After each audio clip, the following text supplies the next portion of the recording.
గత పాలకులు తిరుపతి నగరపాలక సంస్థకు ఏకంగా 150 కోట్ల రూపాయల నష్టం చేకూర్చారని విజిలెన్స్ నివేదికలో తేల్చింది. మాస్టర్ ప్లాన్ రహదారుల కోసం సేకరించిన ఆస్తులను కమర్షియల్గా మార్చి వాటి విలువ పెంచి అయిన వారికి ఇష్టానుసారం టీడీఆర్ బాండ్స్ ఇచ్చారని, దీంతో నగరపాలక సంస్థ నష్టపోయిందని నివేదిక తేల్చి చెప్పింది. మాస్టర్ ప్లాన్ రహదారుల పేరుతో భూమన గ్యాంగ్ చేసిన దందా బయటపడిందని అంటున్నారు.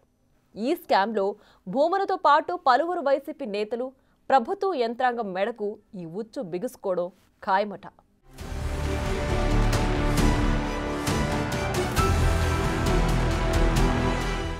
గత ప్రభుత్వంలో వైసీపీ పాలకులైన వారికి ఇష్టానుసారం ప్రభుత్వ ధనాన్ని దోచిపెట్టారు. వివిధ పథకాలతో తమ వారికి అయాచిత లబ్ధి చేకూర్చారు. దీంతో పాటు తాము లబ్ధి పొందారు. ఈ విధంగా జరిగింది తిరుపతిలో మాస్టర్ ప్లాన్ రహదారుల నిర్మాణం. మొత్తం మాస్టర్ ప్లాన్ రహదారుల్లో ఏకంగా 104 రహదారుల నిర్మాణం చేయాలని ప్రతిపాదనలు చేశారు. 2003 సంవత్సరం చివర్లో హడావిడిగా నిర్మాణం పనులు నెత్తికెత్తుకున్నారు.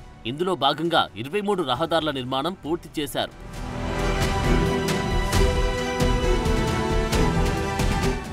అయితే వాటి కోసం 1389 ఆస్తులను సేకరించారు.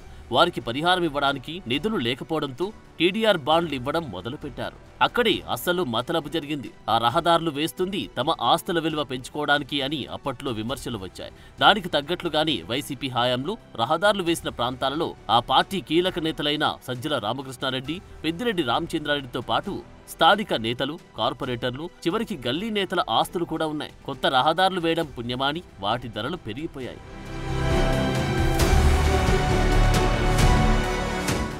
ఇక అదే సమయంలో సదరు నాయకులు తమ ఆస్మదీయులకు న్యాయం చేయాలని భావించారు.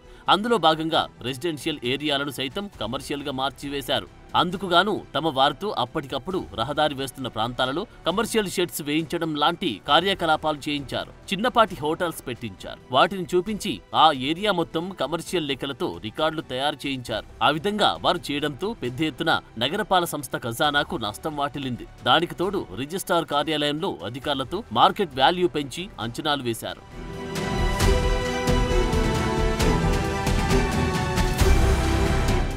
మాస్టర్ ప్లాన్ రహదారుల కోసం మొత్తం 1389 ఆస్తులను సేకరించగా అందులో టీడీఆర్ బాండ్ల జారీకి అర్హమైనవి 1149గా తేల్చారు. ఎన్నికలలోపే హడావిడిగా 442 బాండ్లను జారీ చేశారు.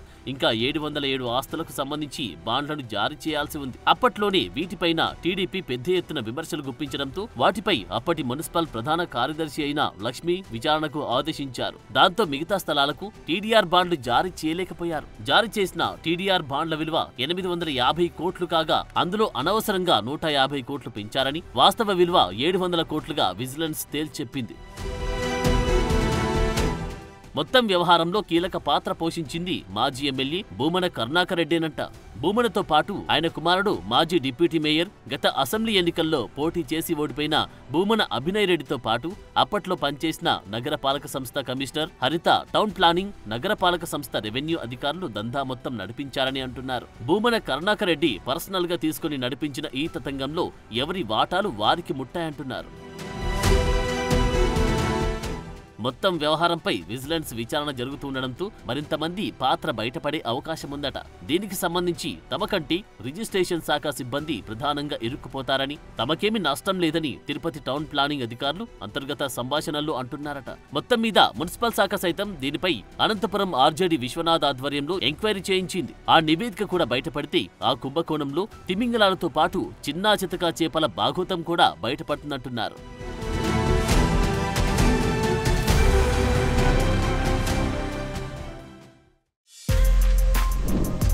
For more videos like this, subscribe Big TV channel.